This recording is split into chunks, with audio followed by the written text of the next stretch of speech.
रथसप्तमी हा दिवस सूर्यदेवांचा जन्मदिवस म्हणून मानला जातो. या दिवशी खूप साऱ्या सवासणी सूर्यदेवांची उपासना करतात. आता सूर्यदेवांची उपासना का करायची? तर सूर्य हा आरोग्यकारक मानला जातो. सूर्यदेवांची उपासना केल्यामुळे शरीरामध्ये नवीन ऊर्जा आणि तेज निर्माण होते, म्हणून सूर्यदेवांची उपासना केली जाते. शिवाय रथसप्तमीपासून सूर्याचा रथ उत्तर गोलार्धाकडे उत्तरायणाकडे अधिक झुकतो, त्यामुळे थंडी कमी होऊन उष्णता वाढू लागते. या निसर्ग बदलाचे स्वागत म्हणून सुद्धा आपण ही पूजा करतो. असं म्हणतात की सूर्यदेवांची पूजा केली की आपल्याकडून जे काही पाप झालं आहे, म्हणजे 7 पापांपासून आपली मुक्ती होते असं मानलं जातं. नमस्कार मंडळी, मी सुप्रिया स्वागत करते एका नवीन ब्लॉगमध्ये. तुम्हाला आजचा दिवस सुखाचा, आनंदी आणि आरोग्यदायी जाऊ. तुम्ही जी काही स्वप्न पाहिली असतील ती सगळी स्वप्न तुमची पूर्ण होत. त्याचबरोबर शुभ सकाळ सर्वांना. सकाळ सकाळची वेळ आहे, सूर्य उदया आधीची वेळ आहे बरं का, कारण ही पूजा रथसप्तमीची आहे ना, सूर्य उदयाआधीच करावी लागते. सूर्य उदयाआधीच दूध उतू घालवावं लागतं आणि दरवर्षी मी ही पूजा आवर्जून करते. तर आता ही पूजा का करतात, याचे काय फायदे, हे सगळं मी तुम्हाला सुरुवातीला सांगितलेलं आहे. आता छान अशी सूर्यदेवांची रांगोळी काढलेली आहे. सूर्यदेवांना मिशा वगैरे काढलेल्या आहेत आणि सूर्यदेव आपले एकदम मस्त दिसत आहेत. या दिवशी की नाही सूर्याच्या रथासह आपल्याला सूर्यदेवांची पूजा करायची असते आणि दूध उतू घालून त्यांना नैवेद्य दाखवायचा असतो. खेडोपाडी तर की नाही शेणानं सारवलेल्या अंगणामध्ये मातीच्या चुलीवर दूध उतू घालवण्याचं त्यांची पद्धत असते. आता आपल्याकडे जसं शहरामध्ये जमत नाही, शक्यतो तुम्हाला माहिती आहे की मी खाली करायचे, पण आता ना खाली खूप कचरा झालेला आहे. समोर बांधकाम चालू आहे ना, त्यामुळं मग एवढं काही व्यवस्थित असं तिथं मिळत नाही काय रांगोळी वगैरे काढायला. तर मी वरच काढते जिन्यामध्ये आणि मस्त असं आपलं सूर्यदेवांचा रथ आहे की नाही सकाळी सकाळी मी काढलेला आहे आणि पूजनसुद्धा झालेलं आहे. आता काय करते, गौरीचे खांडके घ्यायचे आपल्याला एका तव्यामध्ये. आता आपल्याला काही मातीची चूल घालता येणार आहे का? नाही. तर मग काय करायचं, ज्यांचे फ्लॅट आहेत, मग फ्लॅटमध्ये पण अशा काही गोष्टी करायला नाही जमत, त्यांनी ना गॅसवर जरी दूध उतू घालवलं तरीसुद्धा चालतं बरं का. आता माझ्याकडे लोखंडी तवा आहे आणि त्याच्यावर मी गौरीची खांडके ठेवलेत. ते गौरीची खांडके ना मी कापराने पेटवून घेतलेली आहेत. त्याचा इस्तव तयार केलेला आहे आणि त्याच इस्तवावर आपल्याला ना आज मातीचं भांडं जे आहे, म्हणजे जे छोट्या छोट्या गुंड्या मिळतात संक्रांतीला, त्यामध्ये दूध भरून त्या दुधावर मध्ये तीळ घालायचे, साखर घालायचं आणि ते दूध आपल्याला उतू घालवायचं आहे. ते दूध उतू गेल्यानंतर त्याचा नैवेद्य सूर्यदेवांना दाखवायचा आणि घरातल्या सगळ्यांना प्रसाद द्यायचा आहे. आता सूर्यदेवांची मी पूजा करून घेतलेली आहे आणि इकडं ना चला म्हटलं तोपर्यंत आहे की नाही ते भांडं तापतंय, तोवर मी इकडं सूर्यदेवांची पूजा करून घेते आणि घरातली सुद्धा देवपूजा झालेली होती सकाळी सकाळी. तुम्हाला माहिती आहे आज आहे रथसप्तमी आणि आज आपल्या स्टॉलचा पहिला दिवस आहे. तर बघा, एक 10-15 मिनटात ना हे भांडं चांगलं तापतं आणि मग हळूहळू आपलं दूध जे आहे ते उतू जातं. या गोष्टीला किंवा या सगळ्या प्रोसेसला ना खूप शुभ मानलं जातं बरं का. आणि दूध उतू जाणं म्हणजे खूप चांगली गोष्ट आहे. नवीन घरामध्ये बघा, आपण जेव्हा प्रवेश करतो, वास्तुशांती घालतो, तेव्हासुद्धा दूध उतू घालवलं जातं. तर हे सगळं शुभकारक असतं.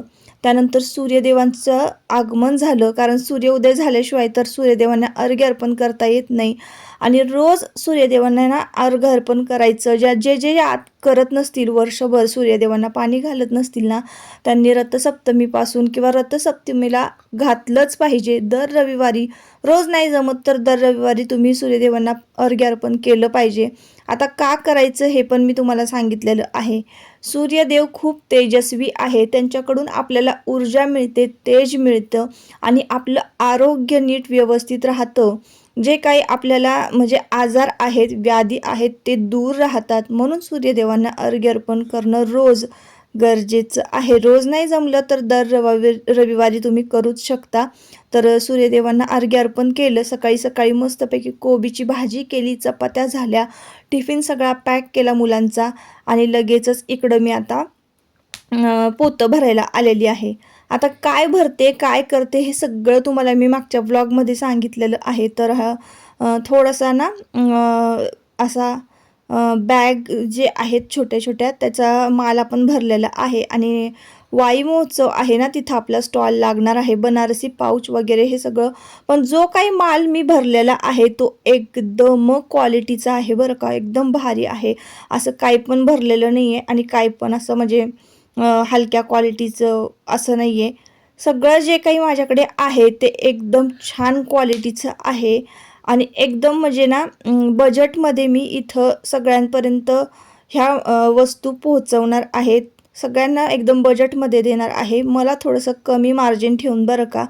आणि जर समजा सेल झालं आता कसं होईल काय होईल ते तर मी तुमच्याबरोबर पुढे शेअर करणारच आहे. माझा अनुभव याच व्हिडिओमध्ये मी शेअर करणार आहे, कारण हा व्हिडिओ मी तुम्हाला खूप उशिरा अपलोड करते. मला या 3 दिवसामध्ये काय अनुभव आलेला आहे सेलिंग करताना, हे सगळे प्रोडक्ट्स किंवा मी घरी स्टिच केलेलं जे काही वस्तू आहेत, कमळ आसन असू दे, चौरंग आसन, खणाचे तोरण आणि अजून भरपूर साऱ्या ज्या वस्तू आहेत खणाच्या मी ज्या घरी तयार करते, केळीची पानं म्हणा, इतर सगळ्या वस्तू तर त्या कशा कशा पद्धतीनं मी स्टिच केल्या, कसं ते गेलेलं आहे हे सगळं मी तुमच्याबरोबर शेअर करणार आहे. तर गुढीपाडव्याच्या साड्या आहेत ना एकदम मस्त तयार करून मी इथं ना पाठीमागे लावून ठेवल्या होत्या. त्याच आता म्हटलं व्यवस्थित घडी घालून आपण पिशवीमध्ये भरूया आणि तिकडे जाऊन व्यवस्थित आता आज आपला स्टॉल जो लागणार आहे ना तो तिथं जाऊन व्यवस्थित आपल्याला लावायचं होतं. आता इथं ना माझी आई पण मदतीला आली होती बरं का. आता ह्या वेळेस ना आजी आणि बाबा आमच्या ताईंकडे गेलेले आहेत, त्यामुळे ते काही तुम्हाला घरामध्ये दिसत नसतील. माझ्या मदतीला ना आई आलेली आहे. चला तर मग आता आपला आजचा स्टॉलचा पहिला दिवस आहे. तर हा चहा ना मी 2दा 3दा गरम केला आणि शेवटी मग थंड झाला, परत एकदा पुन्हा गरम करते आणि चहा पिते. असं सकाळपासून चाललंय. आणि पसारा बघा हा असा पडलेला आहे. आज काही किचन कट्टा आवरलेला नाही, कारण सकाळपासून धावपळ चालू आहे. कारण आज ना रथसप्तमी आहे आणि सकाळी सकाळी आधी सगळ्यात आधी देवपूजाच करावी लागते. बाहेरचं झाडलोट केलं, सूर्यदेवांची पूजा केली, घरातली पूजा झाली आणि मग आता फक्त हा कट्ट्यावरचा पसारा हा असाच पडलेला आहे. आज रविवार असल्यामुळं मुलासुद्धा निवांत उठले ना, त्यामुळं थोडंसं घरातलं आवर करायची राहिली आहे. देवपूजेचं जे काय असतं ते झालं, डबा झाला, कोबीची भाजी, चपात्या हे सगळं झालं. आणि सकाळी सकाळी ना ताक हलवून घेतलं, तूप कडवलेले, तर तूपसुद्धा झाले आपलं तयार. आता हा चहा घेते आणि आता निघूयात आपण आपल्या स्टॉलवर. तर हा माझा ना आयुष्यातला फर्स्ट अनुभव आहे, एक्सपिरियन्स आहे की मी काहीतरी करायला निघाले. आता बघूया नक्की काय होतंय किंवा आजचा दिवस कसा जातोय, यानंतरचा जो काही अनुभव आहे तो मी तुमच्याबरोबर शेअर करणारच आहे. तर चला.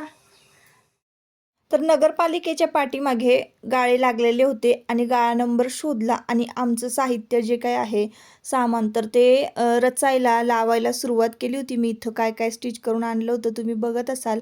आणि माझा म्हणजे स्पेस खूप छान होता, गाळ्याला खूप छान स्पेस दिलेला होता.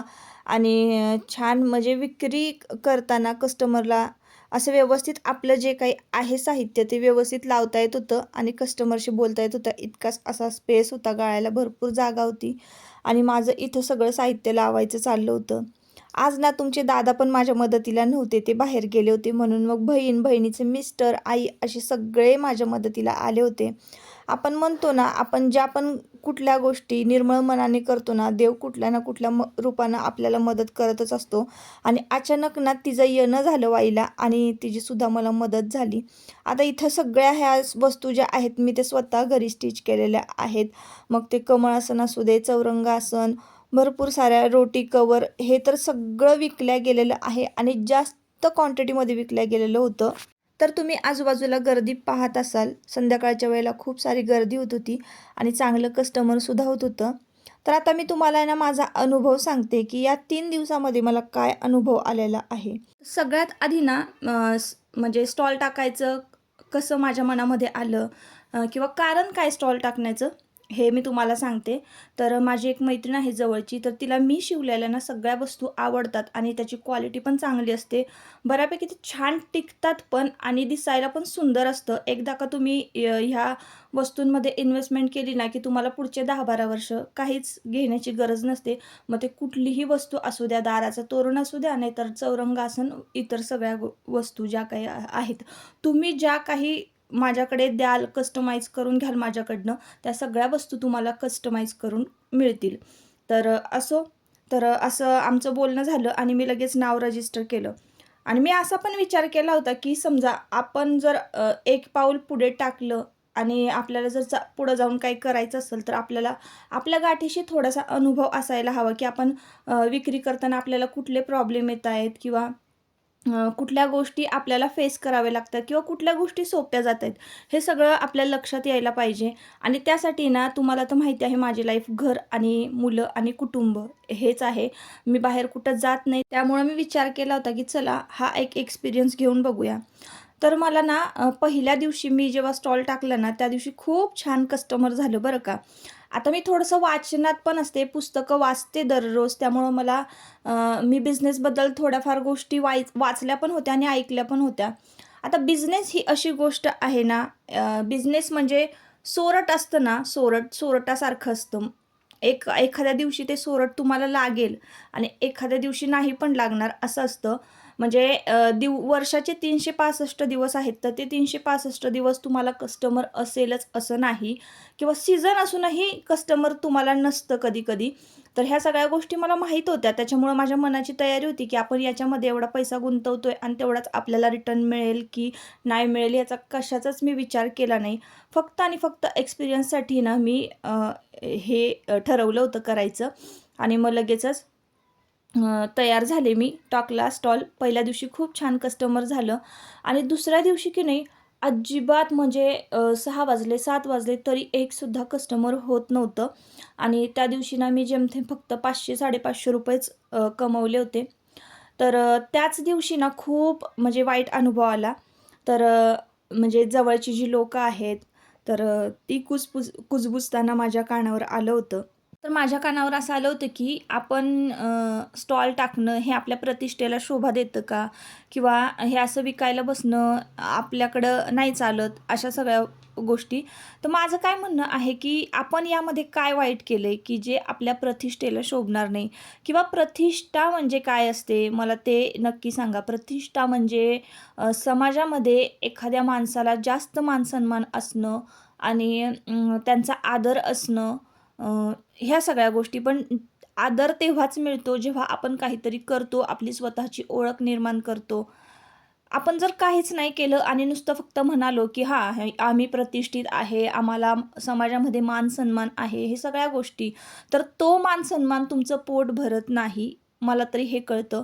म्हणून प्रत्येक माझ्या मैत्रिणींना मला हेच सांगायचं आहे, तुम्हाला जर कुठली कला अवगत आहे, तुम्ही काहीतरी करू शकता आणि 2 पैसे कमवू शकता, तर बिनधास्त कमवा आणि स्वतःची ओळख निर्माण करा. जरी आपल्याकडं खूप सारं असलं, आपलं घरदार असू दे, आपल्याकडे जमीन जुमला सगळं असलं, तरीसुद्धा कमवणं आणि आजचं दिवस भागवणं हे कधी कुणाला चुकलेलं नाही आहे. आणि माझ्या मनाला हे पटत नाही, की आपल्याकडे खूप सारी प्रॉपर्टी आहे, म्हणून तीच विकून खायची आणि मजा करायची. हे माझ्या मनाला कधीच पटलं नाही आणि कधी पटणारही नाही. आपल्याकडे जर प्रॉपर्टी असेल तर तिचं जतन करायचं, ती जपायची कशी आणि आपल्या पुढच्या पिढीकडं कशी सुपूर्त करायची, हे मात्र आपल्याला जमलं पाहिजे. जर आपण ह्या गोष्टी नाही ना केल्या, तर पुढची पिढी काय करणार आहे किंवा पुढच्या पिढीचं कसं होणार आहे? तर प्रत्येक स्त्रीनं जर असा विचार केला ना, की आहे त्या प्रॉपर्टीचा सत्यानाश करण्यापेक्षा आपण आताच्या घडीला आपल्या हातापायांमध्ये जोर आहे, आपल्याकडे ताकद आहे, तर त्याचा आपण चांगला वापर करून काहीतरी करूया, घरबसल्या काहीतरी करूया, 2-4 पैसे कमवूया, पोरांची शिक्षणं करूया आणि घरातल्या सगळ्या स्वतःच्या गरजा, कुटुंबियांच्या गरजा भागवूया आणि आहे ती प्रॉपर्टी आपल्या पुढच्या पिढीसाठी ठेवूया, राखून ठेवूया. असं जर विचार केला ना, तर प्रत्येक कुटुंब जे आहे ते सुखी होणार आहे. प्रत्येक स्त्रीनं जर असा विचार केला तर. म्हणून मग काय करायचं आहे, आपण काय करायचं आहे हे आपण ठरवायचं आहे, ना की आपल्या प्रतिष्ठेला ते शोभत नाही आणि मी हे करणार नाही, तर मग तुम्ही करणार तरी काय. आणि मग कधी कधी अशी वेळ येते ना की आता बघा, व्यवसाय ही एक अशी गोष्ट आहे की ते आपण लगेच असं मोठा असा बिझनेस होत नाही, शून्यातूनच विश्व निर्माण करावं लागतं. कोणाच्या हाताखाली नोकरीला जाण्यापेक्षा स्वतःचा छोटासा बिझनेस असणं आणि आपण त्याचं मालक असणं, हे एक वेगळं समाधान आहे. छोटंसं का असेना, पण आपल्याला आपलं साम्राज्य निर्माण करता यायला पाहिजे. म्हणूनच माझ्यासारख्या खूप साऱ्या ज्या गृहिणी आहेत, ज्यांना बाहेर पडायला मिळत नाही बरं का, पण त्यांच्याकडं खूप छान कला आहे, तर त्यांच्यासाठी आज मी हे सगळं बोललेले आहे. माझा हा अनुभव शेअर केलेला आहे. अजून खूप सारे अनुभव मला आलेले आहेत सेलिंग करताना. तर काही काही लोकं तर खूप मुद्दाम म्हणजे कमीपणा दाखवण्याचं, किंवा कस्टमर हे एक प्रकारचं नसतं, हर एक प्रकारची लोकं तुम्हाला भेटणार. कोणी चांगलं बोलणार, कोणी वाईट बोलणार. तर काही जे पॉईंट आहेत ना, जर समजा नेक्स्ट ब्लॉगमध्ये मी तुमच्याबरोबर शेअर करेन, पण एवढंच सांगेन की तुमच्याकडे जर काही तुमच्याकडे कला आहे, तुम्ही काही करू शकताय, तुम्ही काही विकू शकताय, तर नक्कीच नक्कीच तुम्ही पुढे जा. आणि असं म्हणजे नाही का, असे विचार करत बसू नका की हे आमच्या घरात चालत नाही, तुम्हाला कोण सपोर्ट करत नसेल तर स्वतःला सिद्ध करून दाखवा, मी हे करू शकते. स्वतःचं साम्राज्य निर्माण करा, स्वतःचं अस्तित्व निर्माण करा. तर मग परत तुम्हाला असे प्रश्न कधीच पडणार नाही की आपण कसं हे करायचं, किंवा आपल्या प्रतिष्ठेला हे शोभणार आहे का असं. तर असो, आता बघा इथं केळीच्या पानांचं कटिंग झाले आणि त्यातून जे तुकडे शिल्लक राहिलेले आहेत अस्तरचे, तुम्ही बघताय व्हिडिओमध्ये, तर तेच गोल गोल कट करून घ्यायचे, म्हणजे तेच ना आपल्याला समई आसनासाठी होणार आहेत. म्हणजे एवढीशी सुद्धा चिंदी ना मी वायाला जाऊ देत नाही बरं का. त्याचा पुरेपूर उपयोग होतो. आणि ज्या बारीक बारीक चिंध्या राहतात ना, शेवटी त्याचं पायपुसणं आपण तयार करतो. तर असो, आता या व्हिडिओचा मी इथंच शेवट करते. परत आपण पुन्हा भेटूया नवीन एका ब्लॉगमध्ये. तोपर्यंत स्वतःची काळजी घ्या, मजेत राहा. आणि व्हिडिओ जर आवडला असेल तर नक्की आपल्या व्हिडिओला एक लाईक आणि हाईप देखील करा. चॅनलला सबस्क्राईब करा. परत पुन्हा भेटूया नवीन ब्लॉगमध्ये. चला बाय.